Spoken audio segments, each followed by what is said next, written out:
ನಗರ ವ್ಯಾಪ್ತಿಯಲ್ಲಿ ಸುಮಾರು 8 ವರ್ಷದಿಂದ ಈ ಪಾರಂಪರಿಕ ಕಸ ಮತ್ತು ಕನ್ಸ್ಟ್ರಕ್ಷನ್ ಡೆಮಾಲಿಷನ್ ವೇಸ್ಟು ಒಂದು 90,000 ಟನ್ನಷ್ಟು ಶೇಖರಣೆ ಆಗಿತ್ತು. ಈ ಸಾರ್ವಜನಿಕರು ಅಲ್ಲಲ್ಲೇ ಕಸವನ್ನು ಬಿಸಾಡಿದರು.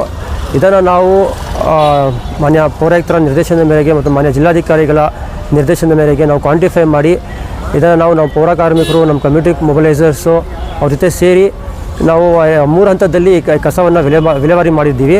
ಈ ಕಾರ್ಯದಲ್ಲಿ ಸುಮಾರು ನಾವು 340 ಟ್ರಿಪ್ಪರಷ್ಟು ನಾವು ಕಸವನ್ನು ನಾವು ನಮ್ಮ ಅರಬಿಕೊತ್ನೂರು ಲ್ಯಾಂಡಲ್ಲಿ CND ವೇಸ್ಟನ್ನು ನಾವು ಸಾಗಿಸಿದ್ದೀವಿ. ಇನ್ನು ಉಳಿದಿರೋ ಪಾರಂಪರಿಕ ತ್ಯಾಜ್ಯವನ್ನು ನಮ್ಮ ಕೆಂದಟ್ಟಿ ಲ್ಯಾಂಡಲ್ಲಿ ವೈಜ್ಞಾನಿಕವಾಗಿ ನಾವು ವಿಲೇ ಮಾಡಿಸಿದ್ದೀವಿ.